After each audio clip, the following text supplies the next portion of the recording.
என்ன பிரியமானவர்களே, இந்த நாளில் மறுபடியும் உங்களை சந்திக்கிறதுல மிகுந்த மகிழ்ச்சி. இன்றைக்கு விசுவாச பார்வை குறித்து ஒரு சின்ன தியானத்தை உங்க மத்தியில் பகிர்ந்து கொள்ளலான்னு சொல்லி நான் யோசிக்கிறேன். யோவான் 11வது அதிகாரம் 41வது வசனத்தை நம்ம படிச்சோம்னு சொன்னா, பிதாவே நீர் எனக்கு செவி கொடுத்தபடியால் உம்மை ஸ்தோத்தரிக்கிறேன். இது இயேசு கிறிஸ்து பிதாவை நோக்கி செய்த ஒரு ஜெபம். எப்ப செய்யறாரு? லாசரு மரித்து போய் 4 நாள் அடக்கம் பண்ணி ஆயிற்று. அதன் பிறகு அவர் லாசருவை எழுப்பும்படியாய் வருகிறார். அவர் என்ன எழுப்பல, ஆனா அவர் செய்கிற ஜெபம், பிதாவே நீர் எனக்கு செவி கொடுத்தபடியால் உம்மை ஸ்தோத்தரிக்கிறேன். லாசருவை எழுப்பும் முன்பதாக இயேசு செய்த ஜெபம். இன்னும் லாசரு எழும்பவே இல்லை சூழ்நிலையில. செவி கொடுத்து விட்டீர் என்று சொல்லி அங்கு விசுவாசத்தோடு கூட அவர் பகிர்ந்து கொள்ளுகிறார். உலக பார்வை இப்பொழுது நாருமே, இது உலக பார்வை. தேவனுடைய விசுவாச பார்வை, நீ தேவனுடைய மகிமையை காண்பாய்.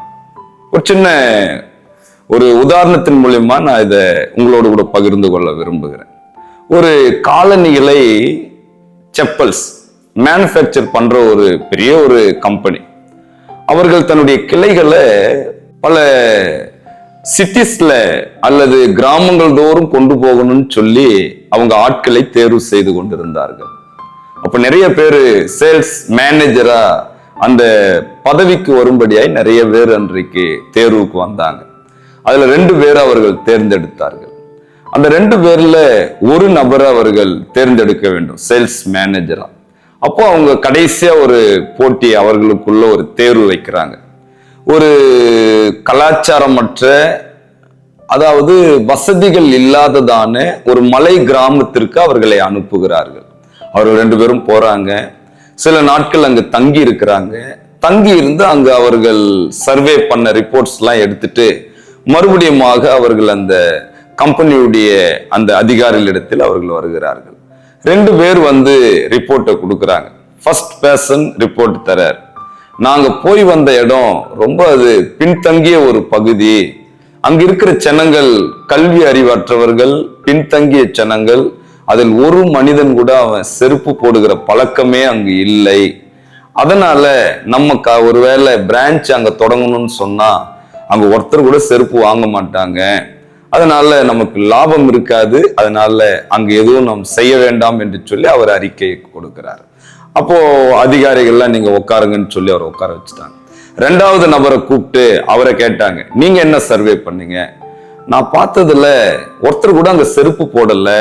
ஒருவேளை நம்ம கம்பெனியுடைய செப்பலை நல்ல அட்வர்டைஸ்மெண்ட் பண்ணி அந்த மக்களிடத்துல நம்ம சேர்த்துட்டோம்னு சொன்னா அங்க இருக்கிற ஒவ்வொருடைய கால்கள்லயும் நம்ம செருப்பு போடுறத நம்மால கண்டிப்பா செய்ய முடியும். நம்முடைய கம்பெனிக்கு நல்ல எதிர்காலம் இருக்கு அப்படின்னு சொல்லி 2வது மனிதன் சொன்னார். அந்த 2வது சொன்னவரை அவர்கள் அந்த பாசிட்டிவ், அவருடைய பார்வை, அந்த விஷன் இருந்ததுனால அவரை தேர்வு செய்தார்கள். பிரியமானவர்களே, இந்த நாளில நாமும் கூட காரியங்களை எப்படி நாம் பார்க்கிறோம் என்பதை குறித்து சற்று நம்மை நாமே ஆராய்ந்து பார்ப்போம். ஒரு மனிதன் நெகட்டிவ் தாட்ஸோடு கூட பார்த்தார், இன்னொருவர் பாசிட்டிவ் தாட்ஸோடு கூட பார்த்தார். நீங்க வேதாகமத்தில் என்னாகமம் புஸ்தகம் 13வது அதிகாரத்தை எடுத்தீங்கன்னா அங்க 12 நபர்களை மோசே வேவு பார்ப்பதற்காக அனுப்புகிறார். அவர்கள் கானான் தேசத்துல 40 நாட்கள் வேவு பார்த்து அங்க ரிப்போர்ட்டை கொண்டு வராங்க. 10 நபர்கள் மெஜாரிட்டி ரிப்போர்ட் என்ன சொல்றாங்கன்னா, அந்த மக்கள் எல்லாம் மிகுந்த பலசாலிகள், அவங்கள பார்த்தா நம்ம வெட்டுக்கிளிகளா இருக்கிறோம்னு சொல்லி நெகட்டிவ் ரிப்போர்ட், எதிர்மறையான தகவலை கொண்டு வராங்க. ஆனா 2 பேர், காலேபும் யோசுவாவும், தேவன் நம்மோடு இருக்கிறார், அவர்களை விட்டு தேவனுடைய மகிமை கடந்து போயிற்று என்று சொல்லி பாசிட்டிவ் ரிப்போர்ட்டை அவர்கள் கொண்டு வந்தார்கள். அந்த நெகட்டிவ் ரிப்போர்ட்ஸை கொண்டு வந்தவங்க எல்லாம் அழிந்து போனாங்க. இந்த நேர்மறையான சிந்தையோடு கூட விசுவாச பார்வையோடு யார் இருந்தார்களோ அவர்களை கானான் தேசத்திலே ஆண்டவர் பிரவேசிக்க செய்தார். ஒருவேளை நம்முடைய பலவீனங்கள், இது என்னுடைய வீக்னஸ், என்னால முடியாது என்று சொல்வதை காட்டிலும் பிலிப்பியர் 4:13 படி என்னை பலப்படுத்துகிற கிறிஸ்துவினால எல்லாவற்றையும் செய்ய பலனுண்டுன்னு சொல்லுங்க. ஆண்டவர் உங்களுக்கு அந்த பார்வையை தேவன் கொடுப்பார். நம் சிந்தனைக்கு முடியும் என முழங்குபவனுக்கு முன்பாக மலை கூட மண்டியிடும் என்று சொல்லி அந்த சிந்தையோடு கூட விசுவாசத்தில் நாம் முன்னேறி செல்வோம். கர்த்தர் நம்மை ஆசீர்வதிப்பாராக. God bless. இளைஞர் நாம் இயேசுவுக்கு பிரியம், நம் வாழ்வு என்றும் அவருக்கு தானம். இளைஞர் நாம் இயேசுவுக்கு பிரியம், நம் வாழ்வு என்றும் அவருக்கு தானம். புது வாழ்வு மலர்ந்திட காண்போம், நிலை வாழ்வு அவரில் நிரந்தரம் செய்வோம். புது வாழ்வு மலர்ந்திட காண்போம், நிலை வாழ்வு அவரில் நிரந்தரம் செய்வோம். கிறிஸ்துவின் திரளானி இளைஞரின் பேரணி, பாரினை வென்றிடும் பரிசுத்த பவனி.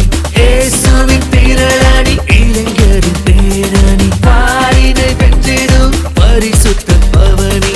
இளைஞர் நாம் இயேசுவுக்கு பிரியம், நம் வாழ்வு என்றும் அவருக்கு தானம்.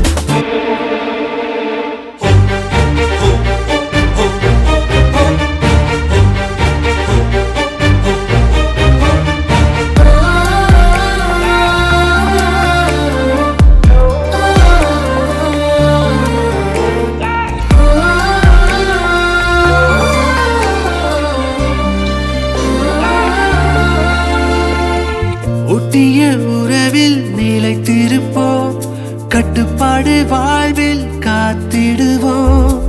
ஒட்டிய உறவில் நிலைத்திருப்போம், கட்டுப்பாடு வாழ்வில் காத்திடுவோம். கனிந்த உறவினில் வளர்ந்திடுவோம், ஆத்தும கனிகள் கொணர்ந்திடுவோம்.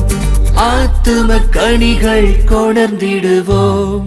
கிறிஸ்துவின் திரளானி இளைஞரின் பேரணி, பாரினை வென்றிடும் பரிசுத்த பவனி.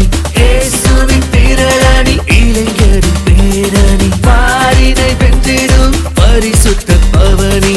இளைஞர் நாம் இயேசுவுக்கு பிரியம், நம் வாழ்வு என்றும் அவருக்கு தானம்.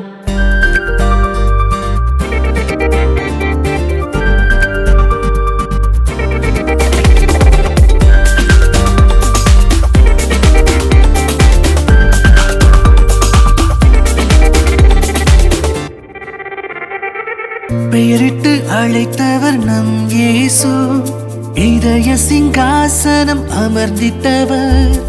பெயரிட்டு அழைத்தவர் நம் இயேசு, இதய சிங்காசனம் அமர்ந்திட்டவர். தரிசனம் தந்து நடத்துகிறார், வெற்றி கீதம் பாடிட அணிவகுப்பார். வெற்றி கீதம் பாடிட அணிவகுப்பார். கிறிஸ்துவின் திரளானி இளைஞரின் பேரணி, பாரினை வென்றிடும் பரிசுத்த பவனி. இயேசுவின் திரளானி இளைஞரின் பேரணி, பாரினை வென்றிடும் பரிசுத்த பவனி. இளைஞர் நாம் இயேசுவுக்கு பிரியம், நம் வாழ்வு என்றும் அவருக்கு தானம்.